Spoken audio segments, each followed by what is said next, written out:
Welcome to the podcast for Healing Neurology, where we talk about everything that can help heal your neurology, which is really everything from food, lifestyle, and medicine to nature, culture, and politics. There's no topic too big or too small. I'm Jillian Ehrlich, family nurse practitioner, certified in Ayurveda and functional medicine, and previous outdoor leadership instructor. So this is part of why I am so excited to have Dr. Suzanne Bartlett-Hackenmiller with us today. She is Iowa's first fellowship-trained and board-certified medical doctor in integrative medicine. She completed Dr. Andrew Weil's Integrative Medicine Fellowship at the University of Arizona Center for Integrative Medicine in 2013 and was board certified by the American Board of Integrative Medicine in 2015. And in 2017, she completed a 500-hour course to become certified in herbal medicine with Dr. Tiarona Lodog, who is a force of nature. Dr. Bartlett-Hackenmiller's passion for integrative medicine and nature therapy arose from her personal journey through raising a child on the autism spectrum, her late husband's death from cancer, the inadequacies of conventional medicine, and her personal discovery of solace in both outdoor adventure and mindfulness in nature. She and her current husband, Joe, lead workshops combining mountain biking, hiking, kayaking, integrative wellness topics, and the practice of Shinrin Yoku, Japanese forest bathing, which we will talk about, for women's empowerment, individuals with special needs, cancer survivors, and others. She's also the author of an award-winning children's book called A Friend Like John, Understanding Autism, and her book for adults and families, The Outdoor Adventurer's Guide to Forest Bathing, was published in July of 2019. She speaks nationally and internationally to groups on the subjects of autism, cancer, integrative medicine, and nature therapy. And she is a certified forest therapy guide, is the medical director for the International Association of Nature and Forest Therapy, which just blew my mind that it's a thing, and serves as the medical director of All Trails. She sees patients in person and via telehealth through her clinic in Webster City, Iowa, and you can find out more about her at integrativeinitiative.com. Dr. Bartlett-Hackenmiller, welcome. Thank you. This is really going to be fun. We're going to talk forever, I think. I know, yes. There's literally no end. So, part of the problem of having two hikers or two kayakers or two bikers on a conversation is that we're used to conversations that last 6-8 hours or conversations that go on for days. So we're going to try and pack into this next hour some juicy tidbits for folks at home. That's awesome. We should have done this from the woods. I've actually done that before, but we could have both been hiking and talking. Oh, yeah. God, that'd be amazing.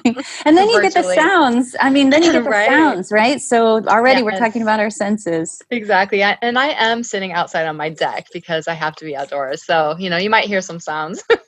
Perfect. Good. So you're an OBGYN. You are a medical doctor. You went to medical school. OBGYNs don't, you're working on vulvas and vaginas and pelvises, so you're not usually outside doing this. This is not like a trails activity. No, but it's funny you mentioned that because for my entire career, as long as I can remember, I cannot tell you how many times I would look out the window in my exam room and say to my patient there for their yearly gynecologic exam, look, it's beautiful outside. We should take this outside. And people, all of my patients, of course, universally would look at me like I was insane. And I would say, oh, well, we could maybe have a tent. If you have a problem with being outside. But yeah, this has been something I have struggled with my entire career. Yeah. So how have you kind of pulled these together? How did you come to this outdoor piece? I know. It's a really long story. And for the purposes of this chat, I don't know that I can get into all of it. But really one of my first experiences was with a patient where we were in my exam room and she was an adult with autism and she just couldn't do it. She was really agitated and I suggested that we take it outside. And so my patient, her caregiver from the group home that she lived in, and her parents and I walked outside and just walked around the hospital on a paved sidewalk for the entire visit. And it was one of the most productive visits I've ever had. And I was like, see, I've been saying this all this time and there is something to this. So she was able to relaxed. She was nonverbal, and yet she was still able to communicate with me as soon as we were outside and out of the exam room. And it was really profound. That was back in about 2010 or 11. So that's been a while. And it's just kind of evolved from there. And as you mentioned, I went through integrative medicine training, and that opened my whole world to this notion that healing is not all about just pharmaceutical drugs and surgery, which previously had been really the only tools I had in my toolbox. And also you mentioned, my personal experience with family members and this sense that I had this sense that there is more to healing my family members and my patients, and also what is causing these conditions, and are there environmental issues at play? And so all of these things transpired, and I learned about plants as medicine and delved into herbal medicine, as you mentioned, and then discovered, just in my own dealing with my husband's death back in 2012, just that I had to be outside. I had to be outside. And initially, my response to the grieving process was to run, and to bike and to whatever it was all about, the adrenaline, and just had to be outdoors, had to be in nature, and had to be doing something like that. And I had practiced yoga and meditation and various other mind-body techniques for a number of years also. But then during that period of around 2012 was really all about the racing and doing adventure triathlons and things like that, really being on the go. And then at some point kind of had one of those, like, you can't keep this up. We all know this, you can't, you're going to burn out. You need to balance. And it was in 2014 where I read an article about forest bathing, and I thought, wow, what is that? And that's what I need. That's what I'm doing. And how do I have more of that? And just started then experimenting with that with some of my patients and some workshops I was doing through a local Franciscan retreat center. And so I thought, well, I'll just experiment with these guys a little bit, because that's what we do. And I was doing a workshop series on different kinds of healing modalities. And so I had participants that came back each week to these sessions. And one of them was on whole medical systems. So we had some traditional Chinese medicine, Ayurveda, and Native American healing practices. And we did a sweat lodge as part of that session and all this amazing stuff. We did 1 week that was community and healing, 1 week that was spirituality and healing, and 1 week that was nature and healing. And so I did a little experimentation with forest bathing with these people during the nature week, and they came back the following week, and they all were telling me stories about how they had gone out in the intervening week and forest bathed with their family and friends or by themselves. And I thought, oh my gosh, there was something to this. So I delved in further and became certified, and I don't know, the rest is history, but I'll stop talking because I just gave you a flood of everything that has happened in the last 10 years. So you can take off wherever you would like at this point.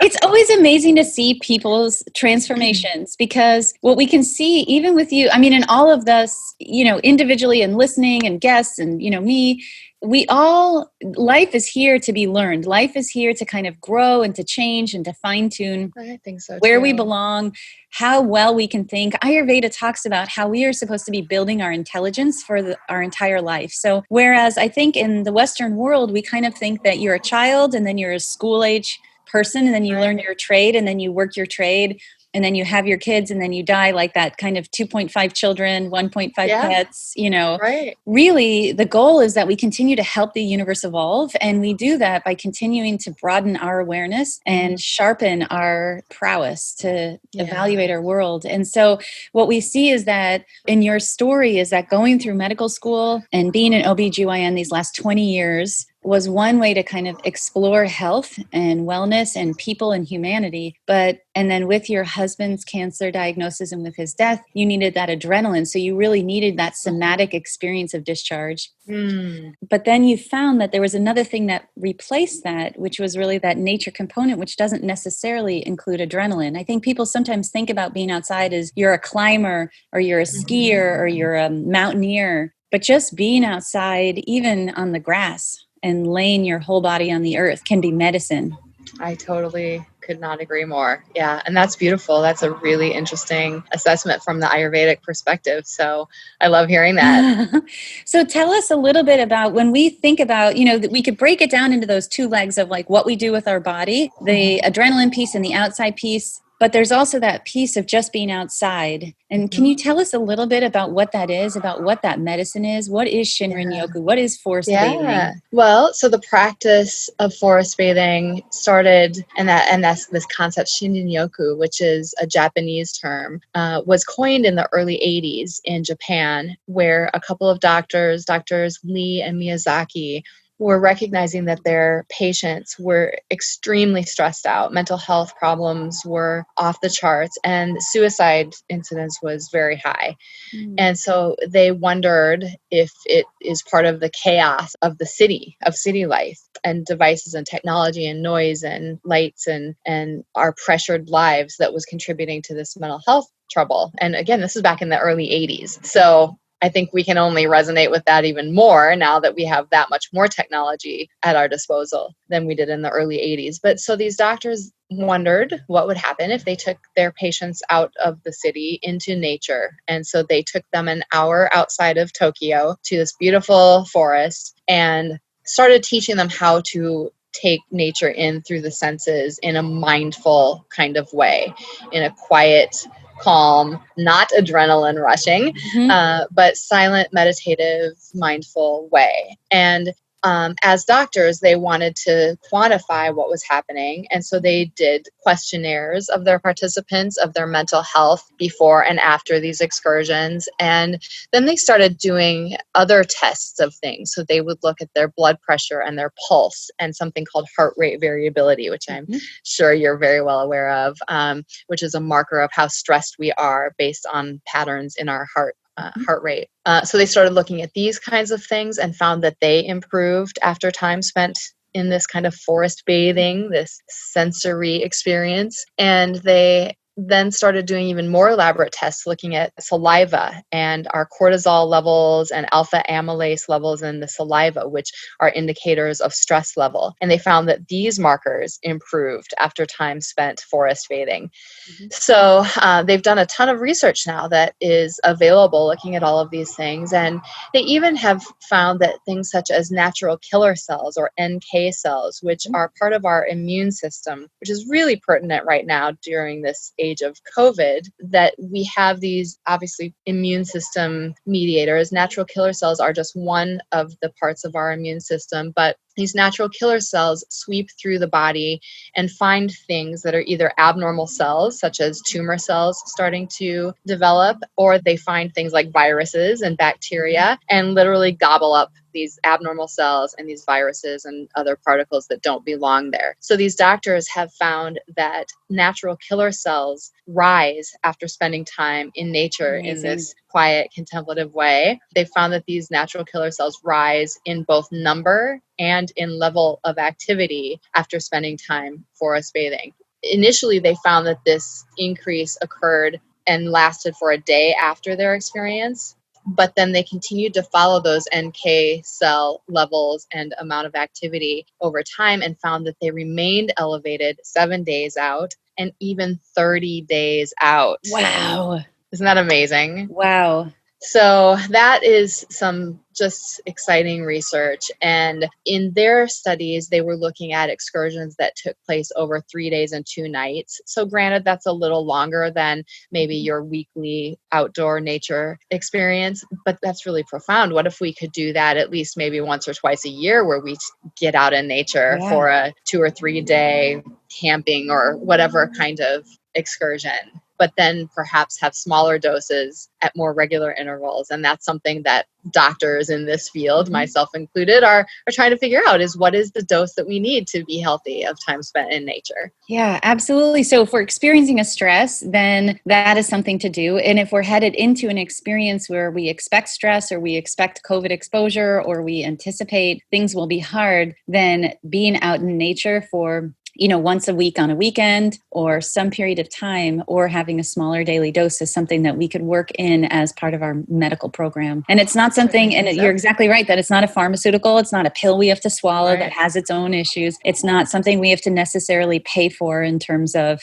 being outside, although certainly there's costs to gear and, getting into national parks. True. But in terms of finding a public park or being outside or finding a space, and some spaces aren't safe, we know that too. But those are ways that we can prepare ourselves and our immune system for tackling life. Exactly. And it's interesting you mentioned that, because during COVID, I've been doing some personal kind of reflection and experimentation with nearby nature. And that's something that one of my colleagues, Dr. Kathy Wolf, who is at the University of Washington, has done some studies regarding is this concept of nearby nature. So do we have to go to a national park or even a state or local park to derive benefits of nature? What if we just experience nature in our own backyard or in a potted plant on a balcony or even out the window gazing at nature or a plant inside? I mean, I've spent some time during COVID practicing what we refer to in forest bathing as sit spot, where you take 20 minutes with no agenda, nothing to do other than just notice what you notice in nature. I've done that with a potted plant for 20 minutes indoors. That's awesome. 20 minutes by the clock just to see what happens and see if I could glean anything from that experience and see how I felt before and after. And it's kind of remarkable, actually, that there's a lot going on in a potted plant. Come to find out. Yes. So it's a whole little ecosystem. I found some tiny, tiny little bugs that I had no idea were there. I mean, seriously, this seems kind of woo-woo and crazy, but when we're stuck inside, as many of us have been, and with winter coming, starting to think about this a lot more. Yeah. What are we going to do? We need nature. We need nature. We need nature. And I absolutely agree. I've never been a houseplant person. My houseplants that I've kept have to be hardy because I mimic the external world where sometimes there's drought. Right. I know. Sometimes there's drought in my house too. Although my daughter, who's a teenager, is a miraculous green thumb and has so many houseplants in her bedroom. It's remarkable. But anyway, amazing. I digress. Apparently houseplants and succulents are a very big thing now with teenagers. So who knew? Wow. I didn't know that. It's a great thing. It's very timely. So.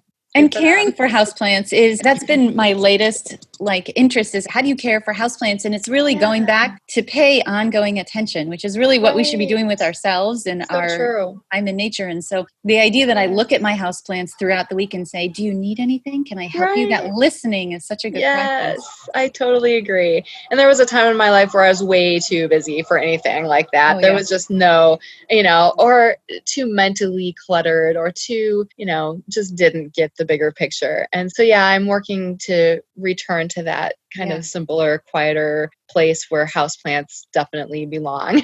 And one of the other things that is interesting about this is to talk about the social justice aspects of nature, which you talk about in your book, which I love, because traditionally the outdoors and being a mountaineer or a climber or a skier or a hiker has been mostly places for white people. And so expanding the reach, expanding the invitation to our neighbors and friends and people of color and all different abilities. So you talk in your book even about wheelchairs. There are people who have traditionally not accessed nature and wilderness who deserve it just as much. And can you talk a little bit about organizations or ways who deserves nature? Thank you. I'm really glad you mentioned that. It's not a topic that often comes up when I'm talking about my book on things like this because people want to know what is forest bathing and how do you do it. And obviously that's a large part of the book, but I really didn't want it to just be that. In fact, when I was talking with the editor in preparation for writing the book, we talked about, what would a book that I would write about forest bathing, how would it be different from forest bathing books that have already been written? Because I felt strongly like I was not the person to write the forest bathing book. There are books written by Drs. Lee and Miyazaki and others. But what I think I was able to bring was, the how to balance it with outdoor adventure, how to incorporate a little bit of herbal medicine, how to talk about the science as far as how it affects us medicinally. And then I really felt strongly that I did include how it is there for everyone, which for me personally is a work in progress. I've been working with the organization Shift. I'm a board member for that organization. By the way, our conference is coming up October 14th through 16th, and it's going to be virtually. And if people are interested in this cause, it's an outstanding place for that. And we've really, really worked to tackle this idea of diversity and equity and inclusion and justice. But where I met a number of the program directors for some of the programs I talked about in the book was at Shift conferences over the last few years. And it's been such an honor and a privilege to meet some of these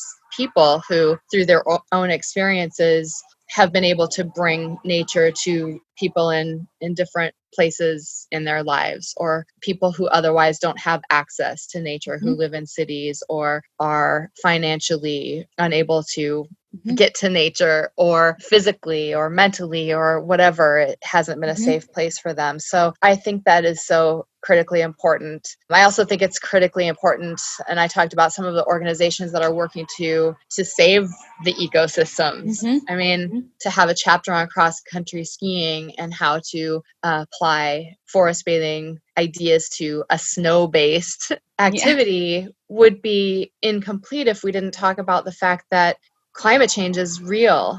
And we will soon not have snow, and places that rely upon snow are struggling to continue to have snow. So what are we going to do about this? It's not appropriate to talk about mountain biking. I mean, my husband and I mountain bike all over the country, and we've been to some places that would be amazing to mountain bike in, but people mountain bikers, which we are, have ruined the area with their lack of care. And we can't be those people. In whatever way we use nature, we have to all be stewards for it. And that includes people who are hunters and fisher people, anglers, people who use nature in ways that maybe differ from my preferred way. We all have to care for it and be stewards for it and do whatever we can to save nature.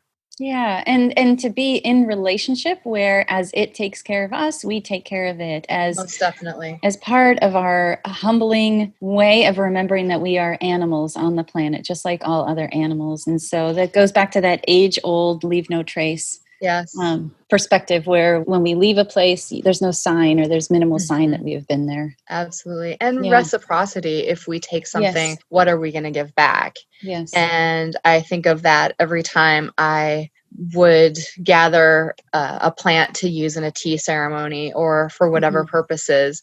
What can I give back to it as I do that, even if it's a little song, which may seem really silly to people, but when you look back at the indigenous people who lived here, that is how they cared for the earth. And I think it's so important to recognize our ancestors who lived here before, and to learn from them that this is not about taking. It's not about using nature for its resources. It's about having a reciprocal relationship with nature. And as long as we take care of it, and as long as we work to heal the earth, it will be there to heal us as well. Yeah. And I think about my earlier times in the wilderness, even as an Outward Bound instructor, where I can see there were ways. I think I was always light on the earth in terms of when I was outside, I was comfortable. I didn't leave trash, things like that. I don't skip switchbacks. I take the whole switchback. So there's not the erosion that happens if you skip it. We worked on that with our 5-year-old this weekend hiking. And when he's like, can't we just go right there? And it was like, look, I see the trail. Yeah, exactly. That's so good. It wasn't until years after I left Outward Bound that I realized elements of my kind of suboccult racism. So I know that it's dicey to say that, but just to recognize that there were ways that I had people of color who came from suburban and wealthy situations as well. Sure. But for people who came from less resource situations, my perspective was, we're out here, life is hard. Let's make it comfortable, but let's get into it and let's get dirty and let's invite hardship. Let's challenge ourselves. And that for many people, their life was a challenge. And I was working mostly with kids. Their lives were a challenge already. So it wasn't that a lot of people necessarily needed more challenge in their life. Their lives were hard, physically. They weren't sleeping in the same bed every night. They weren't always sleeping inside a house. And so the idea that camping would be super fun, that someone thought for them they should send their child, or someone thought that this child should be sent onto an Outward Bound course. And it is one of the things that I regret in my life, that I did not realize that I had that assumption that we would all feel like being outside and sleeping cold would be a character building experience. Right. So there are so many different ways. Go ahead. Yeah, we can't know what we don't know. And I grapple too with things like that. And I think one of the things that has come to light, thankfully, this year, this really difficult year with all of the racial unrest, is that we all get to deal with our own reckoning around that. And we have to. And it's okay. Yeah. It's okay. And the first step is to acknowledge that we've made mistakes. I've certainly made mistakes too with people over the years, and I will continue to make mistakes. And I will try to be okay with being reminded when I make mistakes and just keep learning. And I have some trusted people who are people of color who I feel so safe being able to ask the questions that are otherwise hard and embarrassing and point out my white privilege. That's hard.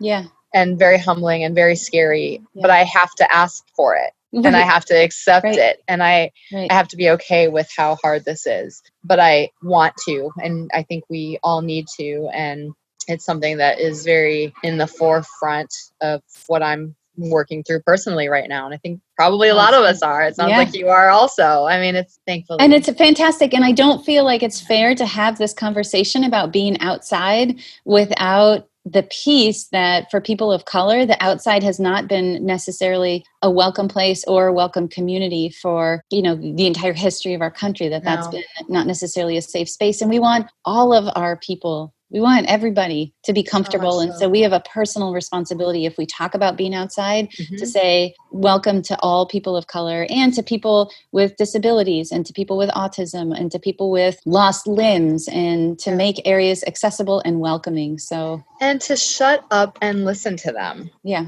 That's been one of my biggest lessons over the past few years is to just shut up and listen. Yes. Because we know what other people need.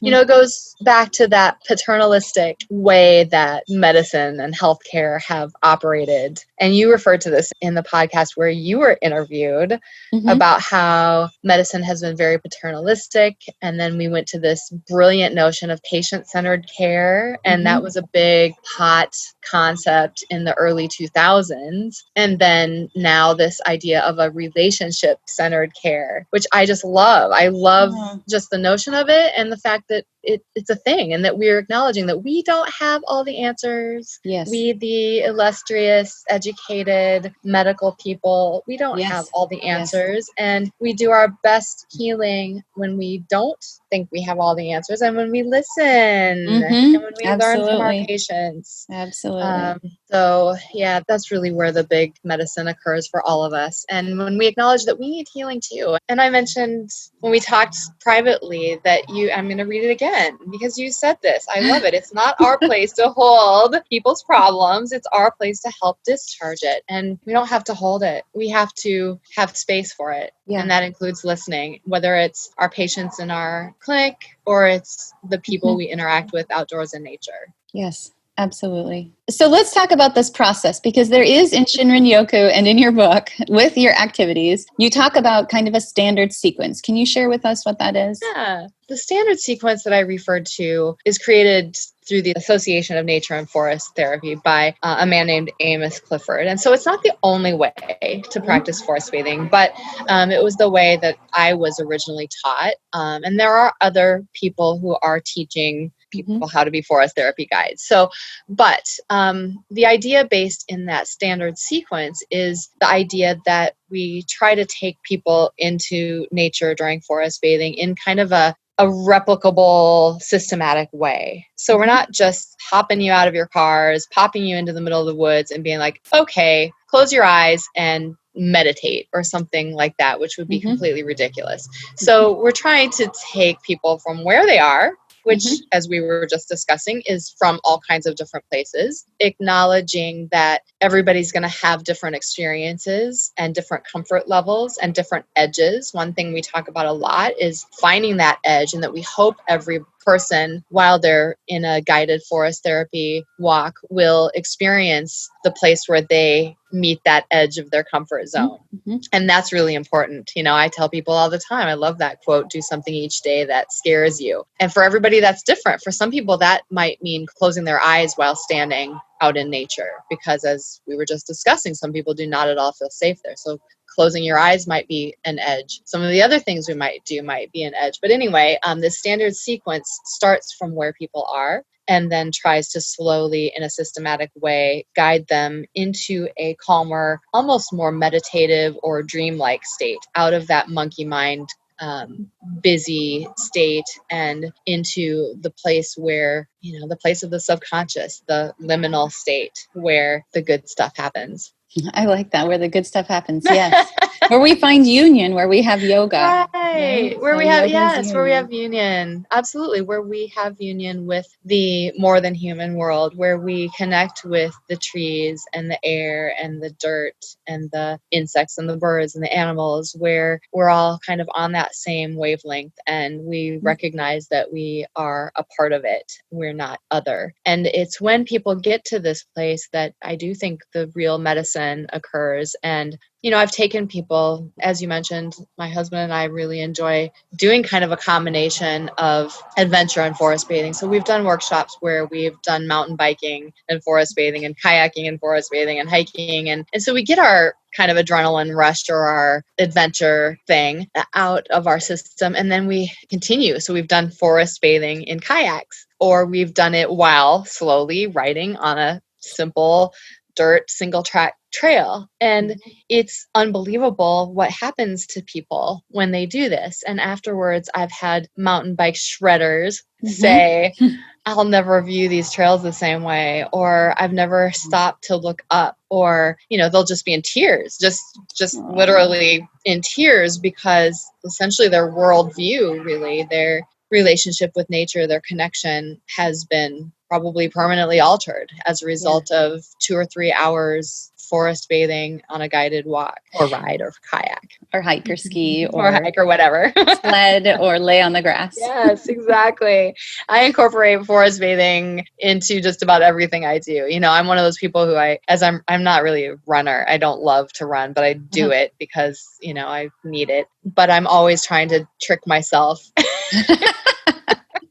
and bribe myself through it and things like that. And so I play games constantly. And I discovered that I was kind of forest bathing long before I knew that well, and I think a lot of people do. People who are outdoor people discover that they've forest bathed their whole lives. But I'll trick myself by looking for a certain color while I'm running, or I'll kind of, and some of these are like invitations I think I talked about in the book. One was like hopscotching on fallen leaves, where I'll like make myself like try to step on red leaves or things, so I'm sure when people see me, they think I'm completely nuts. That's if you're deep enough in nature, usually there are not a lot of other people around. That's the beauty of it. And then you can be just as weird as you want to be. And it's just getting back to that child's play.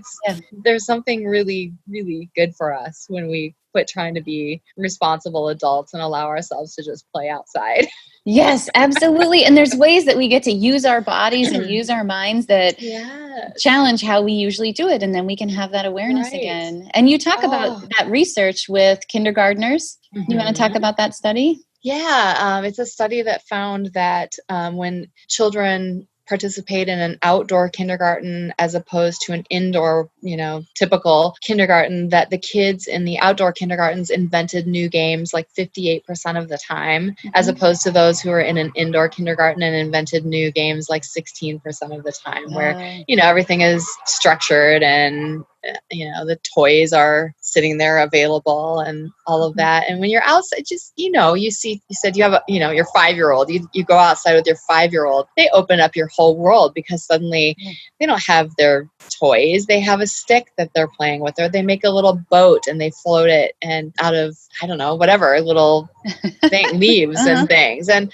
it's just amazing to watch. And if we could just kind of take ourselves back to that, which is exactly what I do, we'll make something and float a wish downstream or something. It's just child's play. And it's so good for us. It is so good for us. And it's really good from the Ayurvedic perspective for a Pitta mind. So even 5,000 years ago in India, for the Pitta mind, which is the mind that tends to judge, Vata tends to just experience and be in motion. It's the principle of movement. Kapha tends to be very stable and just kind of sit back and enjoy and just watch and be. But the Pitta mind Pitta is the principle of transformation and change and digestion. So you're digesting food. Often Pitta people will have heartburn or loose stool because their digestive, that energy is up, but also experiential digestion. So we are constantly, I say we, because as we talked a little bit before the show that you and I are both fairly Pitta people. Fairly Pitta. So we both like research, and there's an intensity because our natural predilection is to judge. So to judge, to assess good, bad, yes, no, pretty, not pretty, okay, not okay. better, worse. We're just digesting the experience. And when you are in nature, 5,000 years ago in Ayurveda, they talked about the benefits of nature for Pitta, because there is literally so much happening. There are so many leaves on each tree. There are so many, clots of dirt on the earth. There are so many stones. There are so many pieces of grass that the Pitta mind gets blown and essentially short circuits. And finally, Pitta is released. Finally, the judgment can relax, because there are so many clouds. There are so many things to look at that the Pitta mind, and it's all cooling. And there's no judgment coming from the planet. The earth doesn't give a shit if you live or die. The ocean doesn't care if you live or die. Yeah. The tree that you're about to ride your bike into doesn't care. It's not there to hurt you. It's not there to help you. It's just there to be. And so suddenly you're surrounded by beings and by life that are not judging, that are just being. And so finally the Pitta mind can relax. And so I love this perspective. From time immemorial, Pitta has been told to go outside as a therapy. That's so fantastic. So see from your Ayurvedic prescription, go outside. I love that so much. And, there's something there for everybody. I would love to hear your prescription for the Vata and the Kapha people outdoors. So Vata outdoors is relaxing. Vata people, you treat Vata like a tender flower. And so Vata needs to move. So finding rhythm is important for Vata, but not working so hard. And Kapha needs to work hard. So Kapha needs to be cold. Kapha needs to be hot. Kapha needs to be like here in the Pacific Northwest, when you're traveling, when you're kayaking with the tides and the currents, Kapha needs to be woken up at midnight. And all of these things can be done by any of the doshas, by any constitution. But when you're outside for your constitution, maybe that's the next book we should write. Yes. Oh my gosh. For your constitution. And so the Kapha person needs to work. So I joke with people who have a lot of Kapha that they need to roll out of bed at 5 a.m. and do push-ups. And this is like the Arnold Schwarzenegger's. This is the, who else is a Kapha person I'm trying to think of? Those people who are stout, strong, can kind of go forever. And they need to roll out of bed at 5 a.m. and directly drop to the floor and start doing push-ups. And most Kapha people will say, oh, I hate that idea, but I do feel better when I do that. Yeah. That's so interesting. And the Pitta people are constantly churning the ideas. See? And Pitta plus Vata, you have Pitta and Vata. So your mind is constantly in motion. Your body does better in motion, and it's better outside. Because then if you could short circuit, even in Ayurvedic treatments like Panchakarma, the big detox procedure, Pitta does so well with Ayurvedic massage, oil massage by two people. Because the Pitta person with one massage therapist often is just constantly judging that person. Oh, push a little harder here. No, not so much there. Oh, if you could just go 1/2 inch to the side, you'd hit it, but you didn't. Oh my gosh. And that's so interesting. With 4 hands, the Pitta mind gets a little bit blown. I had that experience one time, actually. Oh, and it was unbelievable. Yeah. Yeah. So all Ayurvedic massages tend to have, well, not all of them, but Panchakarma is often done with 2 people because they talk about the 4 hands. Then the Pitta mind can finally relax.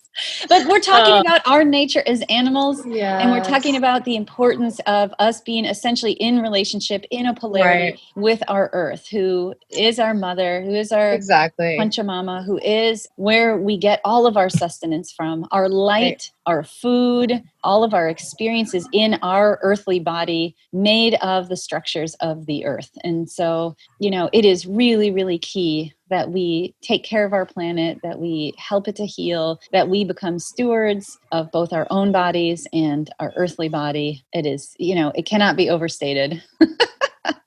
I could not agree more.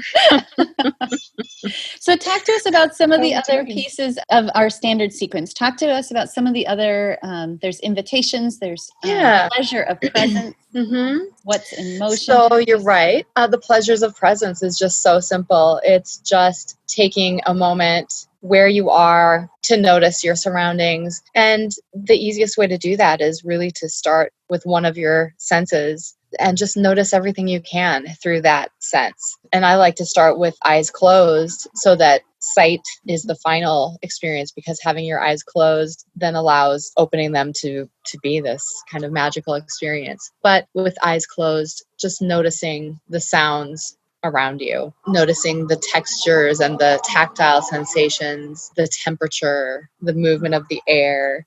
Perhaps pick up something, a rock, touch the water, touch the grass, touch a tree, and notice all of the tactile sensations. Smell, notice the smell of the air, the smell of a rock, the smell of a tree. taste we often leave to the very end, which is our tea ceremony. We'll talk about in a sec probably. But then, then allowing yourself to open your eyes and notice as if you had never even seen anything like it before, just noticing what you notice, whether it's the colors, the contrast, the hues, the textures you see, all of the visual expanse of nature. So really the pleasures of presence can be something like that. We will often do an invitation called What's in Motion, where you just notice what's moving. And people often will kind of laugh and think, well, that's silly. Nothing's moving, or everything's moving, or whatever. We place judgment on these ideas. But if you take 10 minutes to notice what's moving around you,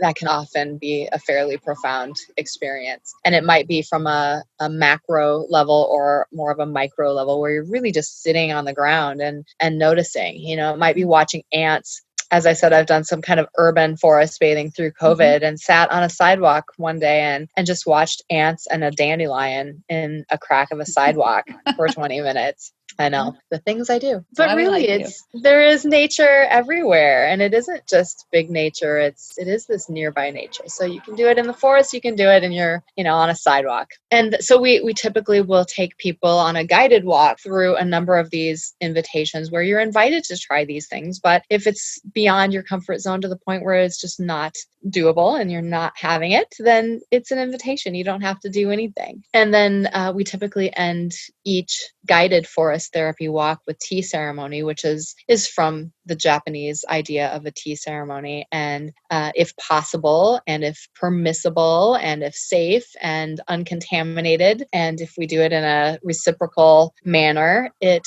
is nice to be able to use a tea plant from the area that we're in to create a tea. And I find that people really are kind of shocked by this idea that there are plants in our everyday life that are actually edible and even that may have medicinal properties. And from my study of herbal medicine, I really enjoy this. And one of the things that my teacher, Tirone Lodog, who you mentioned in the intro, taught me early on was this idea that we have co-evolved with plants and that there are receptors in the human body that specifically match chemicals found in plants. And of course, we know that many of our early medicines derive from plants, but for some reason, over the past 100 years, we have developed this disconnect where we have forgotten that plants have healing medicine. So I love to be able to share this. I love to be able to include that in my book as some very simple plants that people probably recognize, some things as simple and common as dandelion and plantain. And although you may not know what plantain looks like, not the banana type of plantain, but the plantain that probably everybody has seen, Google it. This quote, weed has all kinds of medicinal properties. And so when we create a little tea at the end of our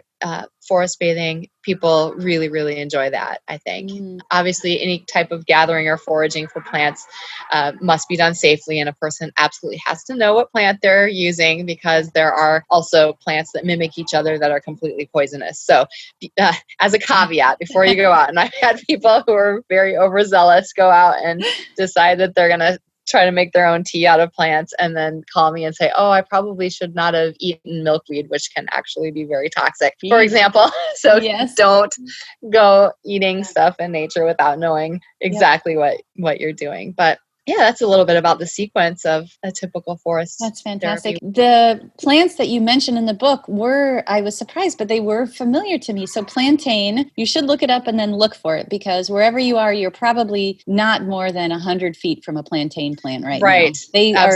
They are really good at growing in cracks and sidewalks. They are. In urban areas and they're everywhere. all over. Yep. I guarantee everybody here who's listening has seen it. Yes. And things like when you pull off at an exit off the highway, there's often all those bright blue flowers. And I think about that a lot because I learned at one point that that's chicory, which is what typically is made if you do coffee substitutes or down south. There's tea. Oh my gosh, I love it. Chicory tea. And when I pulled off of exits all across the country, highway exits, and I see those bright blue flowers and I think, oh my God, you're like, I could pay for you $8. Chicory root is amazing. And it contains inulin, which is the most prebiotic substance we know of. And prebiotics, okay, now we're going to delve into integrative medicine and out of forest therapy, but prebiotics are the food for the probiotics. And one of the most important things we can have in our diet is both probiotic and prebiotic foods. So I talk about prebiotics and probiotics all the time with my patients, but if you've never had chicory root tea and you happen to be a coffee lover, oh my gosh, it is amazing. And it doesn't have any caffeine and you're getting all of those prebiotic properties. So what a treat. Excellent. So let's talk a little bit about some of the resources from the book and some of the associations, the forest therapy resource, and your new webinar. Let's dive into that. Awesome. Yeah, let's see. Where do you want to start? Let's do Forest Therapy Association. So there is Forest Bathing International. There's the Association of Nature and Forest Therapy. They have interactive maps where a person could find a guide near them all over the world. There are hundreds now of guides all over the world who are certified through that organization and others. And so I do believe that experiencing forest therapy through a trained guide is fairly similar to, just deciding you're going to embark on a yoga practice. You wouldn't do that without some sort of a teacher or a guide. And I think it is helpful for getting the maximum experience. Obviously, any nature interaction is healthy and good for us, and you don't need to have a guide. But if you really do want to explore this practice further, that I think is a great way to do it. People can certainly connect with me via my website, which is integrativeinitiative.com. As we mentioned before, I'm happy to help people connect with resources for that kind of thing. And you're the medical director, is that right? Yes, I have been the medical director of the Association of Nature and Forest Therapy. Excellent. All Trails, you mentioned I do some work with them. They have an app where people can find trails anywhere. They've done a lot of work through the pandemic with increasing access for people. I think that's something that's so important is often people who haven't spent a lot of time outside are trying to figure out how they could and where and how could they do it safely. And although we talk about disconnecting from technology, sometimes it can actually be helpful for helping us to find it. And then also potentially as a safety mechanism in case you were to get lost, or you can, in some of those apps, connect your route to a significant other or friend or something so they know where you are. So things like that.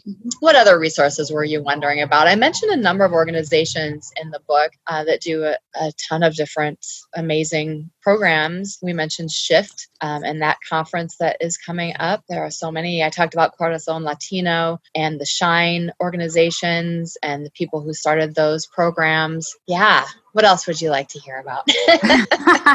I loved how you talked about in the book learning the native names for places. Yes. So the recognition that we came here and named mountains McKinley or Mount Rainier or Mount Baker, but really it's Comacultion and Tahoma. It is. Denali. It is. This colonization that is so wrong. There's a movement to try to revert back to the native names and I'm trying to do more of that, for example, on Instagram and things, acknowledging where I am and the people who came here before I did, and whether it's acknowledging them, and we try to always do that in a guided forest therapy walk. But there's an app called Native Lands that I use a lot if I'm in a place where I don't know the names of the people who were first there. And it's so awesome because it drops a pin on your location and it lists all of the native indigenous people who were there first. So that's I love amazing. That app. I use it a lot. I think it's really important. And I think as a people, we should try to do that more. It's just the right thing to do. It is. It's the right thing to know the original names for the places where we are at. It's also, I think, really important to recognize that people still live here. People of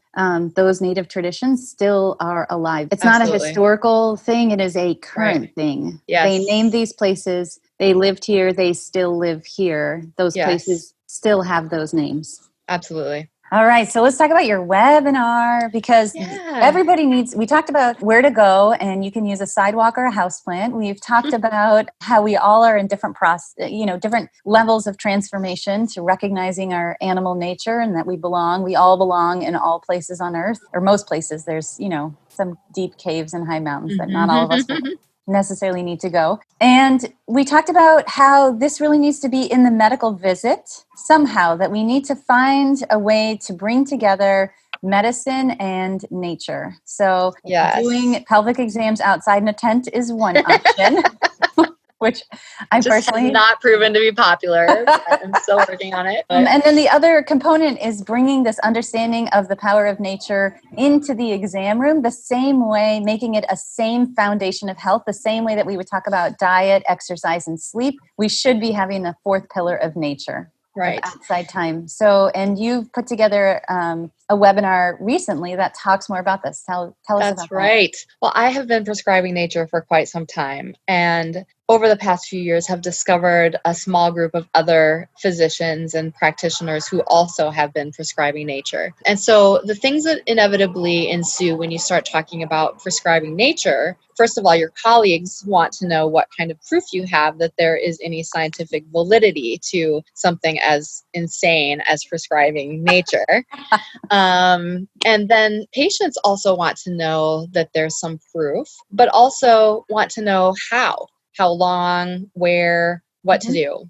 And so one of my colleagues, Dr. Robert Czar, is a pediatrician in Washington, D.C., and the founder of an organization called ParkRx America. And through several years of discussion about these themes, we decided to put together a webinar for medical practitioners and for anybody to watch, frankly, about this idea of nature as a healing modality. So we worked with Dr. Kathy Wolf, who I mentioned earlier, who's a researcher at the University of Washington, and Dr. Courtney Schultz, who is one of the researchers who works with ParkRx America and is also a private consultant and professor and a million other hats that she wears.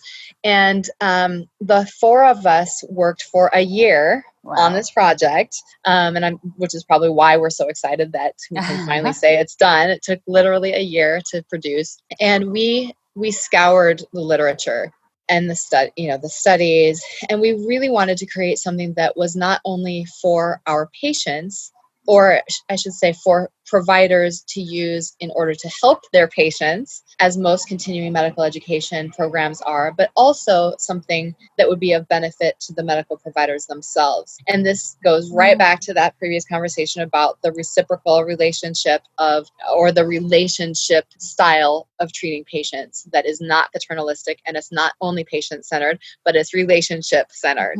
And so we can't take care of our patients unless we're taking care of ourselves. We always say that.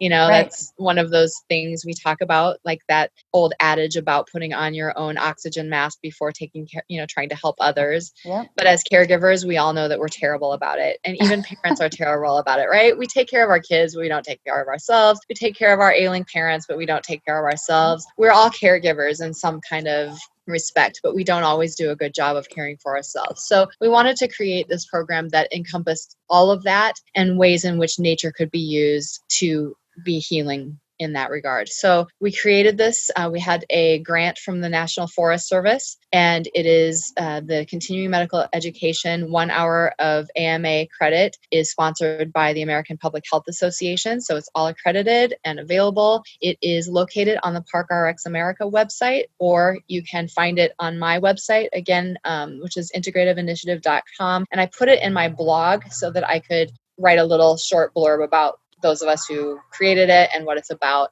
And there's a link to it there. So again, the webinar has a ton of studies in it. So it's chock full of the science, the best science about nature. But it's also something that I've had people who are not medical professionals report back that they really got a lot out of. They did not find that it was over their head. They did not find that they lost interest. It really captivated their attention. Our next part of this process that was part of the grant from the Forest Service is to create a similar webinar for land managers about the health effects of nature, but geared more towards land managers and not medical professionals. So that's step 2 that we're working on now. And so stay tuned. That'll be available eventually too. But again, this is free for anybody to watch.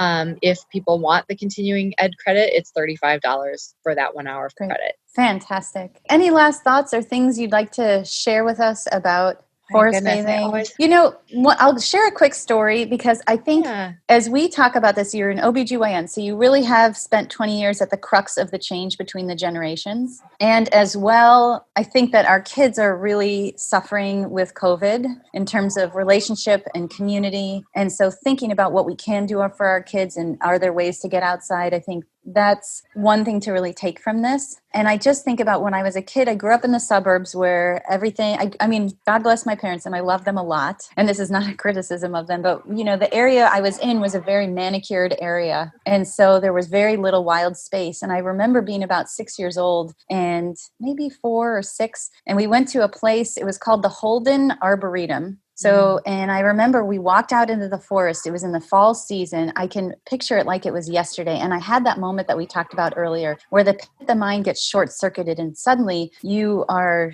at peace. And I remember standing in this forest, so northeastern Ohio woods with all the trees around us there were tall trees and it was a mature forest, so there wasn't a ton of brush underneath. And the leaves were falling because it was fall and the whole forest floor was leaves because of the autumn season. And I remember standing there thinking, what is this place? Like I could almost cry now thinking about it. And I remember thinking, what is this place? Like, what is this? And I have never been in a place like this, but like literally I'm tearing up thinking about this. Like, what is this place? And not really knowing forest very well. And we went home that day.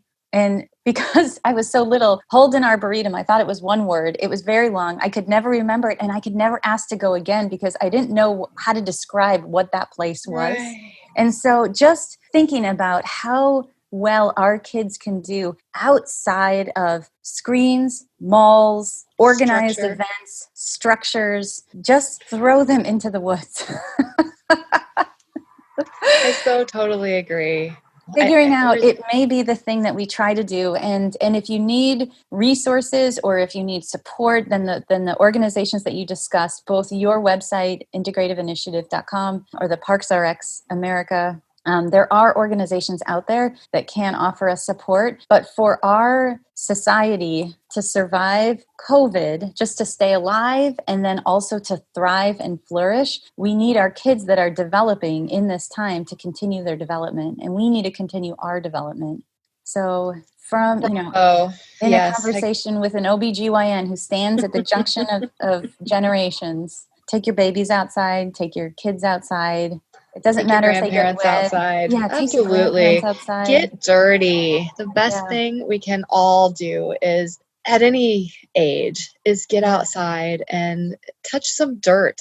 I mean, I could start quoting studies again now, but cognition improves when we are in contact with dirt.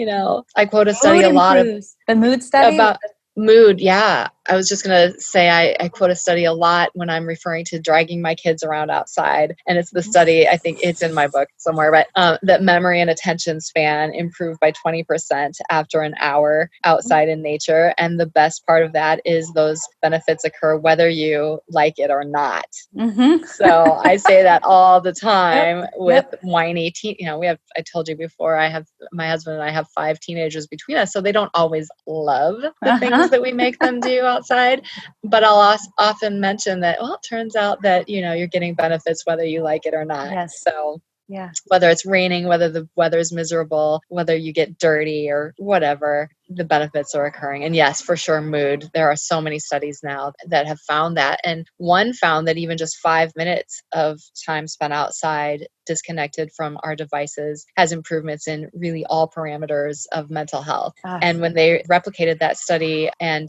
increased the duration of time to 15 minutes and found that the additional 10 minutes really did not offer any added benefit to the 5 minutes. So when people are asking about dose, some is good, more is better. But even if you only have 5 minutes to get outside, take it. Absolutely. And I remember you quoted a study in your book about there's a probiotic in soil that stabilizes mood. Mycobacterium vaccae. It's a bacteria. Yes. They found that when they exposed mice and rat to this bacteria, that it allowed them to navigate a maze faster. And so they've found that this is important for cognition and memory and learning. And there are horticultural studies with Alzheimer's patients just working with the dirt and have found that that helps with their affect, and they spend less time doing nothing when they do horticultural activities versus an indoor craft.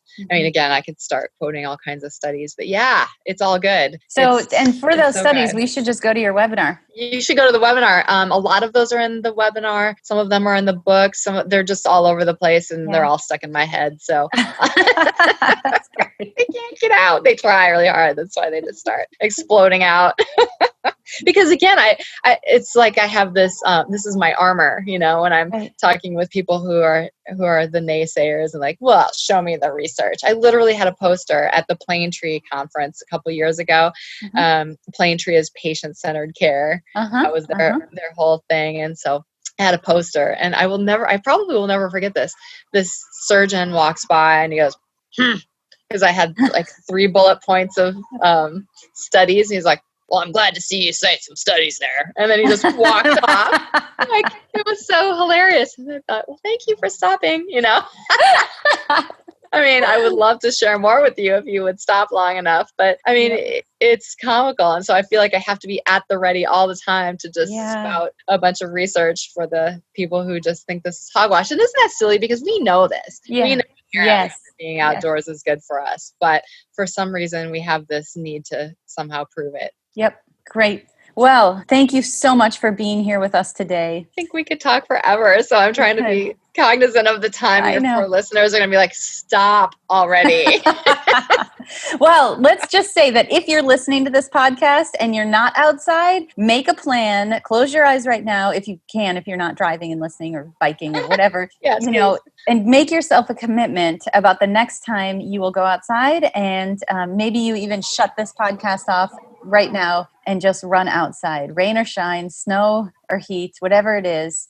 Go outside, go outside, go outside. Absolutely. So thank you for listening today with Dr. Suzanne Bartlett-Hackenmiller. We've got lots of ways to continue this conversation through Facebook, Instagram, and Twitter. You can get more information from and about her at her website, integrativeinitiative.com, or about us at our website, centerforhealingneurology.com. Or even better, come see us in person or sign up for a video consult with her. Please be sure to share this show with your friends, and we welcome your rating and review wherever you get your podcasts. Feel free to send topic requests to podcast@centerforhealingneurology.com. And we love that you've joined us today to discuss how to make our whole world medicine. We rise or fall together, and we're committed to doing what we can to make as many of us as healthy as possible. And this takes all of us, including you. Thank you for listening, and we'll see you next time.